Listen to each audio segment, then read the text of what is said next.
और इस समय तो पूरे विश्व में इतनी भारी अशांति फैली हुई है, वैश्विक जो माहौल है इतना खराब है इस समय कि कब तृतीय विश्व युद्ध छिड़ जाएगा कोई पता नहीं। दैवी आपदाएं भी कितनी आई, पंजाब देख लो, जम्मू कश्मीर देख लो, राजस्थान में पानी नहीं बरसता था, वहां पानी बरस के किले तक की दीवारें ढह गईं। हिमाचल प्रदेश में, उत्तराखंड में कितने बादल फटे। ये सब संकेत आ रहे हैं। ये अभी बड़ी दुखद घटना घटी है। सबसे दुखद घटना तो ये घटी कि जो नेपाल एकमात्र हिंदू राष्ट्र था पूरे संसार में, पहले उसका हिंदू राष्ट्र का दर्जा समाप्त हुआ। राज परंपरा थी, वो परंपरा नष्ट हुई। राजा का पूरा खानदान नष्ट कर दिया गया। और विकास के नाम पर नेपाल में लोकतंत्र आया। आज क्या स्थिति?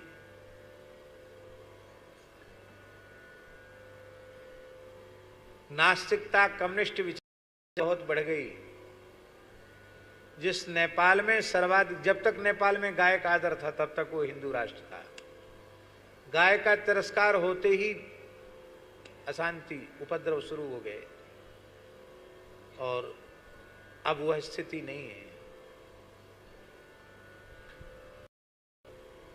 मुस्लिम देशों से इतना धन आ रहा है और इतनी तेजी से मुस्लिमकरण हो रहा है नेपाल में। हम तो नेपाल कई बार गए हैं महाराज, छोटे से छोटे गांव में एक से एक कीमती मस्जिदें बनी हुई। वहां गरीबी, इतना धन कहां से आया? बड़ी तेजी से धर्मांतरण है। और हमको एक पादरी मिला एयरपोर्ट पर, बोला काठमांडू जा रहे हैं। हमने कहा किस लिए?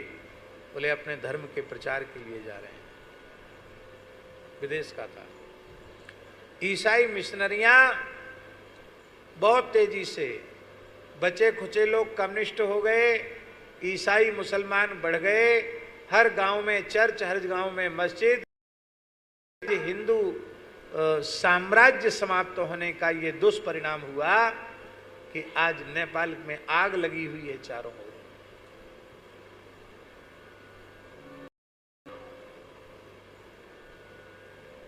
हमारी संवेदना है नेपाल के प्रति और हम ये बात बिल्कुल पक्के तौर पर कहते हैं, जब तक नेपाल पुनः हिंदू राष्ट्र नहीं हो जाएगा और गाय वहां सर्वोच्च रूप में जहां प्रतिष्ठित होती थी उसी स्वरूप में जब तक गाय प्रतिष्ठित नहीं होगी तब तक नेपाल में शांति आने वाली नहीं है। और यही जब सौभाग्य का दिन भारतवर्ष में, भारतवर्ष की धरती गोवध के कलंक से मुक्त होगी और गाय सर्वोच्च रूप सिंहासन पर, पूज्यता के, आदर के, सम्मान के सर्वोच्च सिंहासन पर जब गाय प्रतिष्ठित होगी तो उसी दिन भारत विश्व गुरु हो जाएगा। भारत में भी सुख शांति तभी आने वाली है जब घोषित रूप में भारत हिंदू राष्ट्र हो जाएगा। हमारी न कोई सुनेगा न मानेगा, लेकिन हम जो अपने मन में समझते हिंदू राष्ट्र की परिभाषा कि उसमें मताधिकार केवल हिंदू को ही होना चाहिए और बाकी रहो सब खाओ पियो मौज करो, कोई चिंता की बात नहीं। और इतनी तेजी से उनकी संख्या, जो देश का दाना पानी खा करके देश के मूल्यवान सुविधाओं के प्रथम अधिकारी जो बने हुए हैं, ये ऐसा समय आने वाला है, इतनी तेजी से संख्या उनकी बढ़ रही है कि कब वो बहुमत में, आप भी अब भी बहुमत में आ गए हैं, कब बहुमत में आ जाएं और फिर आपका न मठ बचेगा, न मंदिर बचेगा, न रोटी बचेगी, न बेटी बचेगी, कुछ नहीं बचेगी। हिंदू संख्या समाप्त होती चली जा रही है। ये दुर्दशा केवल गाय का तिरस्कार करने से हुई है। इसलिए हम गोवंश का आदर करें, गोमाता की उपासना करें, गोमाता की भक्ति करें, ये बहुत जरूरी है। मुगल काल में क्रांति का मूल गाय थी। गो अपराधियों को इस भारत की धरती से हमारे पूर्वज, चाहे श्री महाराणा प्रताप हों, चाहे महाराजा छत्रपति शिवाजी महाराज हों, अथवा छत्रपति शिवाजी के वीर पुत्र श्री संभाजी राव, क्या कहना, कैसा अद्भुत शौर्य पराक्रम था छत्रपति शिवाजी के पुत्र संभाजी में, कि जिन्होंने औरंगजेब की सत्ता के छक्के छुड़ा दिए थे और अपने ही लोगों ने छल करके भेद करके उनको पकड़वाया। और स्थिति ये हुई कि शायद इतिहास में इतनी यातना किसी को नहीं दी गई जितनी संभाजी को यातनाएं दी गई। जीवित अवस्था में उनके नख निकाल लिए गए, उनकी जीभ निकाल ली गई, लाल लाल गरम गरम लोहे के सरिया उनकी आंख में घुसा दिए गए। केवल यह कहा गया कि एक बार इस्लाम कबूल करो, लेकिन नहीं, इस्लाम कबूल नहीं किया, मर मिट गया। लेकिन हिंदू सनातन धर्म को नहीं छोड़ा उन्होंने। आज उस देश की ये हालत हो रही है। बांग्लादेश की हालत देखी, अब नेपाल की हालत देख रहे हो। गाय का तिरस्कार होता रहा और जिस पद्धति पर राष्ट्र चल रहा है इस पद्धति पर चलते रहे तो वह दिन दूर नहीं कि यहां भी गृह युद्ध की स्थिति आ सकती है। इसलिए हिंदुओं को संगठित होना चाहिए, हिंदुओं को सावधान होना चाहिए। ये आज इतनी विकट परिस्थिति में भी जो देश सुरक्षित है, सीमाएं सुरक्षित हैं, उसका मूल कारण है एक सुदृढ़ इच्छा शक्ति वाला शासक इस समय देश को प्राप्त है।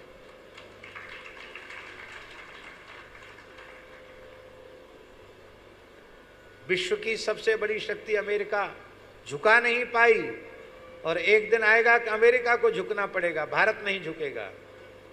क्यों नहीं झुकेगा भारत? इसलिए नहीं झुकेगा क्योंकि एक राष्ट्रवादी विचारधारा का एक राष्ट्रभक्त प्रशासक के पद पर बैठा है, प्रभाव लेकर के बैठा है। हाँ, हमारी एक ही शिकायत है, आपने सब काम बहुत अच्छे अच्छे किए, पर जब तक पूरे देश में गोवध का पूर्ण निषेध का कानून नहीं बनेगा तब तक आपके सभी अच्छे कार्यों पर मुहर नहीं लगेगी। अभी मुहर लगना बाकी है और वो मुहर तब लगेगी जब इसी शासक के शासन काल में भारत की धरती गोवध के कलंक से विमुक्त होगी।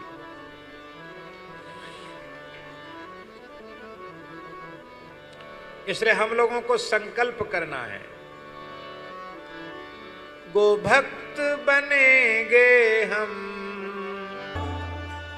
यज्ञेश्वरी जगत जननी पूज्या गौ माता की जय। भगवान भी जिसके गोबर गोमूत्र गोपुत्र गो चरणरज के स्पर्श से आनंद का अनुभव करते हो, उस गो माता से श्रेष्ठ क्या होगा। भैया, गो रक्षा का पुण्य अर्जित करने के लिए और गोवध के पाप से बचने के लिए हम सबको कुछ न कुछ करना चाहिए। गोवध के परमाणु वातावरण में, वायुमंडल में व्याप्त हो रहे हैं, वो श्वास प्रश्वास के माध्यम से हमारे भीतर जा रहे हैं। हम सब गोहत्या के पाप से बच नहीं पा रहे हैं।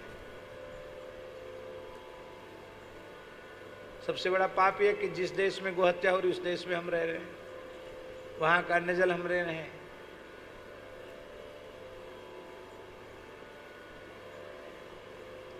क्या करें? पहला काम,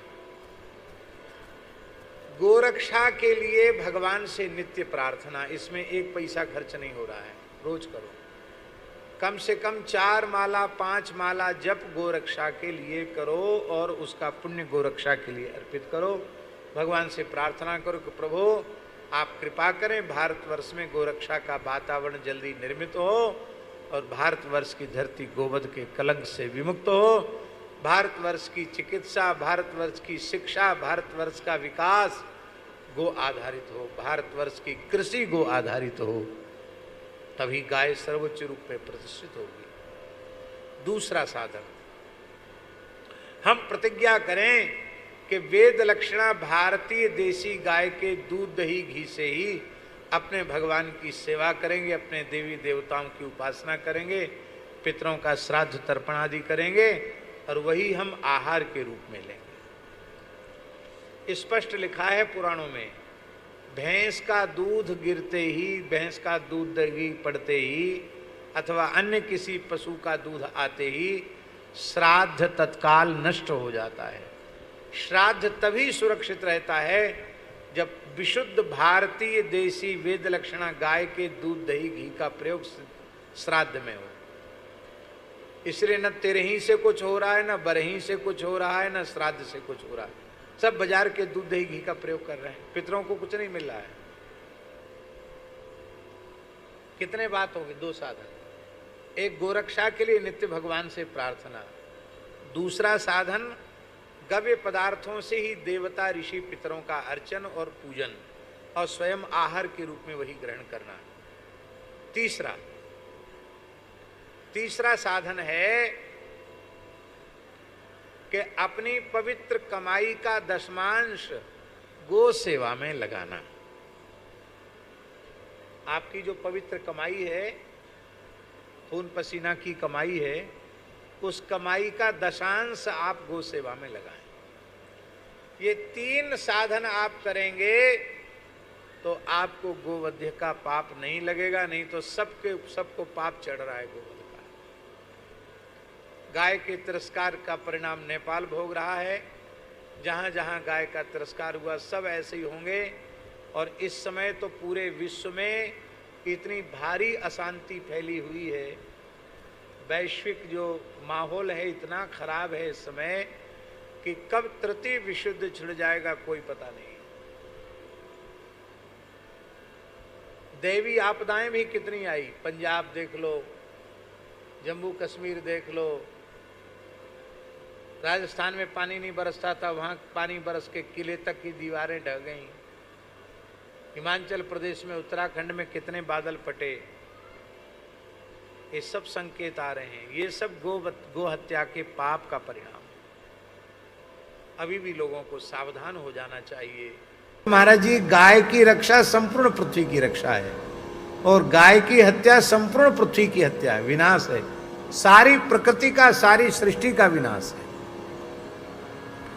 अभी पूरे विश्व में विप्लव मचा हुआ है, कहीं अग्नि प्रलय, कहीं जल प्रलय, और ये निरंतर बढ़ता ही चला जा रहा है। अभी देखो महाराज जी, कितनी विचित्र बात है। हमारे आपके स्मरण में, हमारे जीवन तो बहुत छोटा है, आपका बहुत बड़ा जीवन है। आपके जीवन में श्राद्ध पक्ष में पूर्णिमा जब पितरों का आवाहन हो उस दिन भी ग्रहण लग गया हो, और जिस दिन पितृ विसर्जनी अमावस्या उस दिन भी ग्रहण लग जाए, ऐसे 15 दिन के अंतराल में 2 ग्रहण एक ही महीना में, एक ही पक्ष में आपने देखे? हमारी स्मृति में नहीं है, हमने तो नहीं देखे। श्राद्ध पक्ष में 2-2 ग्रहण एक साथ आ गए हों, कम से कम श्राद्ध पक्ष में तो नहीं देखे। कल चंद्र ग्रहण हुआ और अभी पितृ विसर्जनी अमावस्या आएगी तो सूर्य ग्रहण होगा। ये सब जो हो रहे हैं ये भी महाविनाश के संकेत हैं।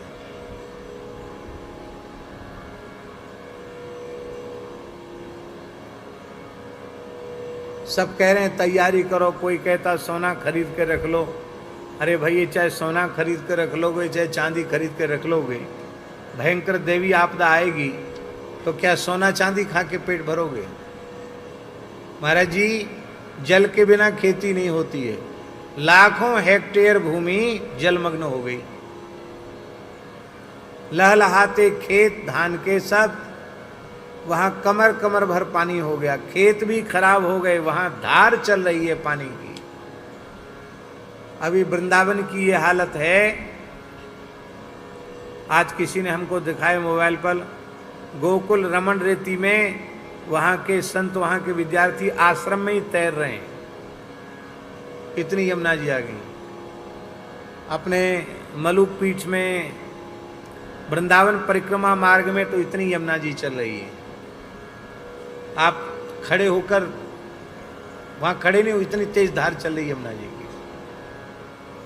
हमारी जो पुरानी गौशाला है उसमें कम से कम 10 फीट पानी है यमुना जी। नई गौशाला के द्वार तक भी पहुंच गया। बाढ़ पीड़ितों के लिए अपने मलुक पीठ के वृंदावाटिका में सरकार ने कहा था कुछ लोगों को आश्रय देना है, आश्रय दिया। जिस हॉल में उसको रखा था उस हॉल में गंज यमुना जी आ गए। अब वहीं सब गंदगी कर रहे हैं, क्या करें। और इतने बड़े जल के बाद फिर महामारी फैलती है, क्योंकि पानी जगह जगह रुक जाता, कचरा रुक जाता है, फिर वो सड़ता है, मक्खी मच्छर बढ़ते हैं, गंदगी बढ़ती है, फिर महामारी फैलती है।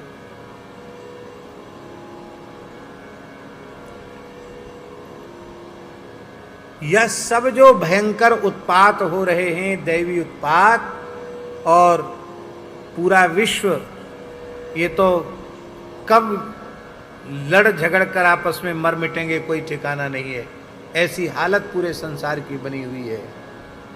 ये सब है गो हत्या का भयंकर परिणाम। इसलिए गाय की रक्षा संपूर्ण धरती की रक्षा है, संपूर्ण प्रकृति और पर्यावरण की सुरक्षा है, और गाय का वध पूरी पृथ्वी की हत्या है। इसलिए स्पष्ट भागवत में लिखा है, गौर मूत्वा श्रुमुखी खिन्ना क्रंदन्ति करुणम विभो उपस्थितांतिके तस्मै व्यसनम स्वमवोचत। उसमें पृथ्वी ने गाय का रूप धारण कर रखा था, अपने नेत्रों से आंसू बहाते हुए, और वह पृथ्वी देवी करुण स्वर से रभा रही थी। ब्रह्मा जी के पास सारी अपनी करुण कथा गौ माता ने, पृथ्वी माता ने सुना दी।